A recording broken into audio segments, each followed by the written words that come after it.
నమస్తే welcome to our channel. కొత్త parliament భవనంలో వైసీపీకి 11వ నెంబర్ గల రూమ్ కేటాయించడం, మరి 11వ నెంబర్ రూమ్ గల రూమ్ మాకు వద్దు అంటూ వైసీపీ వెంటనే స్పీకర్ ని కోరడం, మరి ఆ విజ్ఞప్తి మేరకు ఆ రూమ్ ని మార్చడం, మొత్తానికి ఈ 11 వదలకపోవడాన్ని ఎలా చూడాలి, అసలు వైసీపీ పరిస్థితి ఏంటి, ఇటువంటి అంశాలన్నీ కూడా చర్చించడానికి మనతో పాటుగా ఉన్నారు సీనియర్ జర్నలిస్ట్ డివి శ్రీనివాస్ గారు. నమస్తే సార్. నమస్తే సార్. 2024 సార్వత్రిక ఎన్నికల్లో ఘోర ఓటమిని చూసినటువంటి వైసీపీకి అది ఎక్కడైతే 11 మంది ఎమ్మెల్యేలు గెలిచారో అప్పటి నుంచి కూడా ఈ 11 అనే నెంబర్ అచ్చు రావట్లేదు.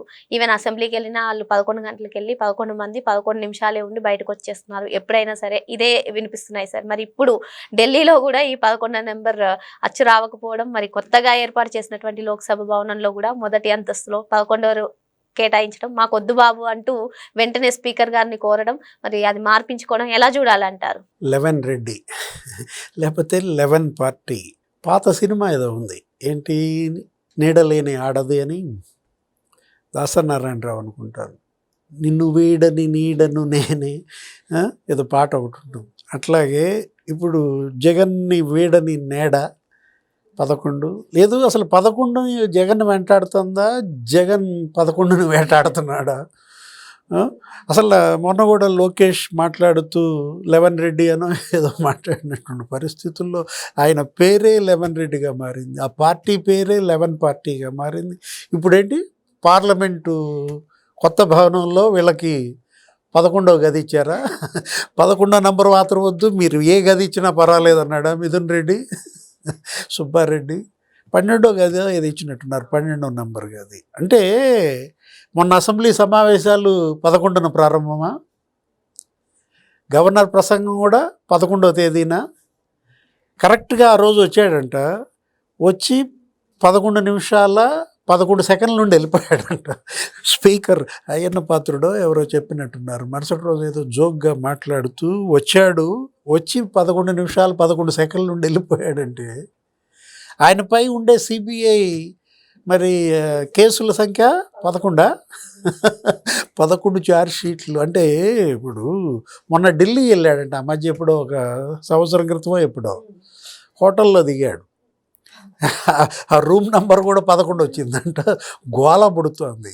ఇది జగన్మోహన్ రెడ్డి. కాకపోతే గతంలో ఆయన అరెస్ట్ అయ్యి జైల్లో ఉన్నారు. అరెస్ట్ అయ్యి జైల్లో ఎన్నాళ్ళు ఉన్నాడు? 16 నెలలు. ఇప్పుడు మళ్ళీ అరెస్ట్ అంటున్నారు. ఏది, ఈ మద్యం మాఫియా కేసులు అరెస్ట్ అవుతాడా, లేకపోతే రఘురామకృష్ణరాజు హత్యాయత్నం ఆ కేసులో అరెస్ట్ అవుతాడా? ఇప్పుడు సునీల్ నాయక్ ఎవరో తిరుగుతున్నట్టున్నారు, ఆ కేసులో ఆయన A3. ఈసారి అరెస్ట్ అయితే, పోయినసారి అరెస్ట్ అయితే 16 నెలలు, ఈసారి 11 నెలల 11 సంవత్సరాలు లేదు. ఒకవేళ శిక్ష పడితే, ఏది ఆ పాత కేసులు విచారణ త్వరితగతిన పూర్తయి శిక్ష పడితే 11 ఏళ్ల శిక్ష పడుద్దా? సార్, ఆఖరికి వీళ్ళు ఒక డిజిటల్ బుక్ అని లాంచ్ చేసి ఏమైనా డౌట్స్ ఉంటే ఒక ల్యాండ్ లైన్ నెంబర్ ఇచ్చారు సార్. ఆ ల్యాండ్ లైన్ నెంబర్ యాడ్ చేస్తే అది కూడా 11 వచ్చిందండి సార్. ఇది అసెంబ్లీ సాక్షిగా హోమ్ మినిస్టర్ అనిత గారు ఏదో ప్రస్తావించారు. ఏంటి అసలు ఈ 11 గోల? ఆయన కోర్టుకు అటెండ్ అయింది కూడా ప్రతి శుక్రవారం అటెండ్ అయ్యేవాడు. 11 శుక్రవారాలు అటెండ్ అయిన తర్వాత మానేశాడు అంట. అంటే 11 సెంటిమెంట్ జగన్మోహన్ రెడ్డికి కలిసి వచ్చింది అనుకోవాలా, లేదు అసలు 11కే కలిసి వచ్చిందా? మనం అంటోంది అదే.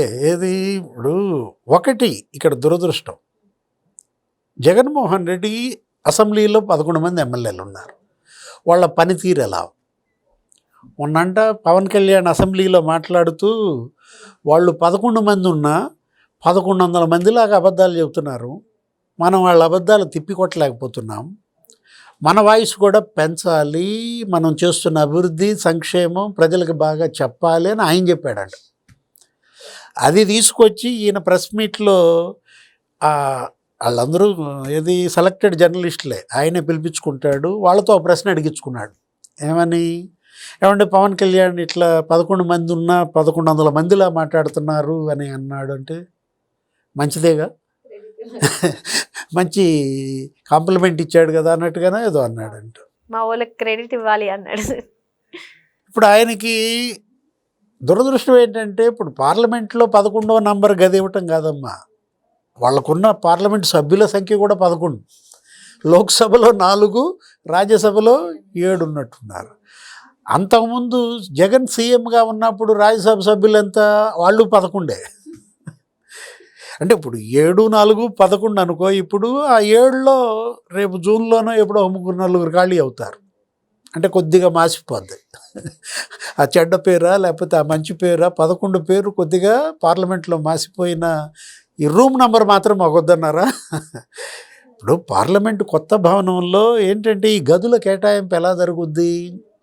వాళ్ళకి సభలో ఉన్న బలాన్ని బట్టి ఎంతమంది సభ్యులు ఉంటే అంత విస్తీర్ణం, అంటే వాళ్ళందరూ కూర్చోటానికి వాళ్ళందరూ మాట్లాడుకోవడానికి సరిపోయేటట్టుగా ఈ గదుల అలాట్మెంటు జరుగుద్ది.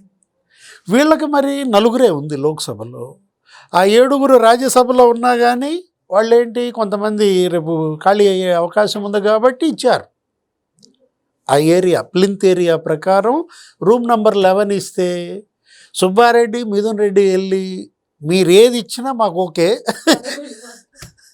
అని కాళ్ళు గడ్డాలు పట్టుకున్నారంటే ఆయన ఓం బిర్లా ఆశ్చర్యపోయాడంట. అదేదో మీరు లిఖితపూర్వకంగా రాసిండే అన్నాడంట. నేను ఏదన్నా రూమ్ చేంజ్ చెయ్యాలంటే మీకు రిటర్న్గా ఉండాలి కదా అంటే మరి ఏమని రాశాడు జగన్మోహన్ రెడ్డి? మాకు 11 కలిసి రాలేదని రాశారా? 11 చూస్తేనే భయపడుతున్నారంటారు అసలు. అంటే ప్రజలు ఇవాళ నీకు 11 మంది ఇచ్చామని ఆలోచించట్లేదు, నీ పనితీరు ఎలా ఉందని ఆలోచిస్తున్నారు. ఇవాళ శాసనసభలో మీరు 11 మంది ఎమ్మెల్యేలని గెలిపిస్తే కనీసం అసెంబ్లీకి వెళ్లకుండా మళ్ళా జీతాలు తీసుకుంటూ టీఏలు డిఏలు క్లెయిమ్ చేస్తూ మళ్ళా జడ్పీ సమావేశాలకు అటెండ్ అవుతూ ఈ ఎమ్మెల్యేలు ఇవాళ పులివెందుల ప్రజలు బాధపడుతున్నారు. జగన్మోహన్ రెడ్డిని కాకుండా మేము ఆ బీటెక్ రవిని కనుక గెలిపించుకుంటుంటే ఇవాళ సభలో మా వాయిస్ వినపడేది కదా. ఇప్పుడు పులివెందుల వాయిస్ ఇవాళ శాసనసభలో లేకుండా చేసింది ఎవరు? ఇప్పుడు మొన్న నీకు అసలు డిపాజిట్లు పోయినాయి అమ్మా. ఏది ఒంటిమిట్టాను పులివెందుల జెడ్పీటీసీల్లో అసలు వైఎస్ కుటుంబ చరిత్రలో పులివెందుల్లో డిపాజిట్ పోవటం అంటే తల నేలకేసి కొట్టుకోవాలి. ఇంకంతకన్నా ఇంకా అసలు ఘోర అవమానం లేదనమాట. అయినా అతనిలో మార్పు లేకపోతే, పరివర్తన కలగకపోతే, అరే 2 రోజులు ఇక్కడ ఉంటాడు, 5 రోజులు యలహంకలో ఉంటాడు. ఇవాళ ఏ వారం? మంగళవారం వచ్చి ఉంటాడు. ఏది ఇవాళ దిగుంటాడు అనుకుంటా. రేపొద్దున అద్దంకి ఏదో వాళ్ళ మీటింగ్ పెట్టుకున్నట్టున్నాడు. మళ్ళీ శుక్రవారం గాయబ్. అంటే నీకు అసలు కనీసపు బాధ్యత పబ్లిక్ లైఫ్లో ఉన్నప్పుడు అమ్మా, మీరు ప్రజాప్రతినిధులుగా మీరు ఉన్నప్పుడు సోషల్ రెస్పాన్సిబిలిటీ. అరే ఆందోళనకు పిలిపిస్తాడు, అతను పాల్గొనడు. ఇప్పుడు రైతు పోరాట రైతు దీక్ష ఏదో అంటాడు, జగన్మోహన్ రెడ్డి ఉండడు. లేకపోతే అటు ఏంటి కరెంటు పోరు అన్నాడు, అదే కరెంటు మీద ఛార్జీలో ఏదో వాటిపైన పోరాటం అంటాడు. ఫీజు పోరు అన్నాడు, అదే ఫీజు రీయింబర్స్మెంట్ బకాయిలో ఏదో. ఇప్పుడు ఒకటి, గతంలో ప్రతిపక్షంలో ఉన్నప్పుడు మీ నాన్న ఎలా పనిచేశాడమ్మా? ఆ రోజు రాజశేఖర రెడ్డి చంద్రబాబు ముఖ్యమంత్రిగా ఉన్నప్పుడు ప్రతిభాభారతి స్పీకర్గా ఉండేది. ఓ పెద్ద యుద్ధం జరిగేది చంద్రబాబుకి రాజశేఖర రెడ్డికి మధ్య. అసలు వార్, అసలు మామూలుగా అసలు మొత్తం టీవీలన్నీ కట్టేసినట్టుగా ప్రజలంతా అతుక్కుపోయి చూసేవాడు. రాజశేఖర రెడ్డి ప్రశ్నిస్తుండేవాడు, చంద్రబాబు జవాబు చెప్తూ ఉండేవాడు. అదే ఏది ఇప్పుడు నా కొడుకు స్టాన్ఫోర్డ్లో బ్రహ్మాండంగా చదువుకుంటున్నాడు, నీ కొడుకు నువ్వు చేర్చావు విదేశాల్లో, మరుసటి రోజు పారిపోయి వచ్చాడనో ఏదో అన్నాడు చంద్రబాబు. అంటే అప్పుడు ఆయన పాపం బాగా ఫీల్ అయ్యాడు, ఎవరు రాజశేఖర రెడ్డి.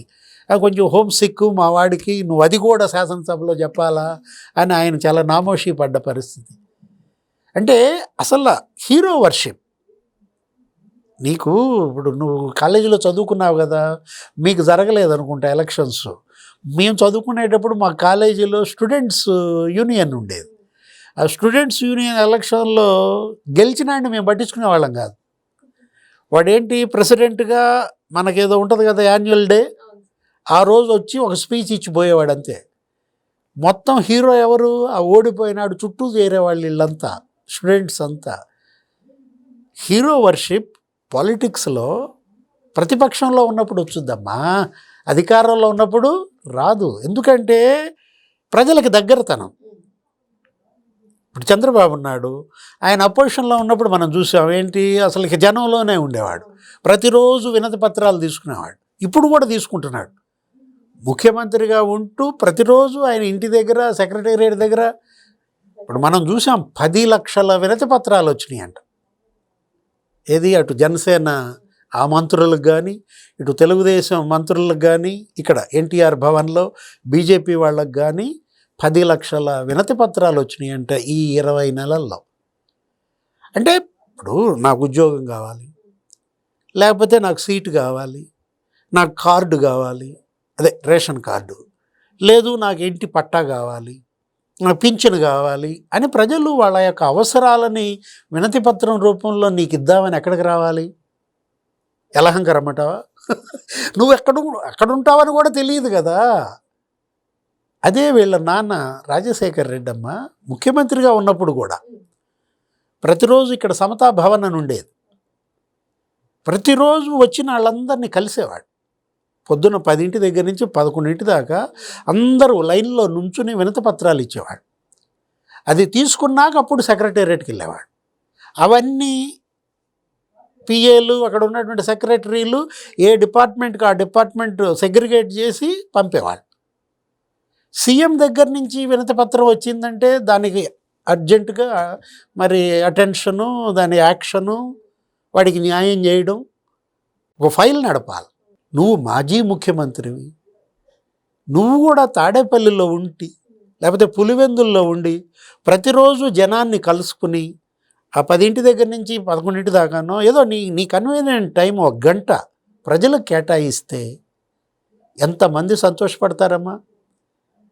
నీ క్యాడర్ వాళ్ళంతా కూడా నీకు అదే 40% అంటావు కదా, ఓ నాకు 40% ఓట్ బ్యాంక్ అంటావు. ఏది నీది 40% వాయిస్? ఇప్పుడు నువ్వు కూడా 40% ఓట్ బ్యాంక్ ఉన్నాడు, 40% వాయిస్ ఇవ్వాలి కదా. పోనీ 40% వాయిస్ ఇవ్వు, 11 వాయిస్ ఇవ్వు. 11% వాయిస్ అన్న ఇవ్వకుండా వాడు 11వ నంబర్ గది ఇచ్చాడు అని నువ్వు కింద పడి గిలగిల కొట్టుకుంటే మనం ఏమనాలి? మరో అంశంతో మళ్ళీ కలుద్దాం. Thank you sir. నమస్తే.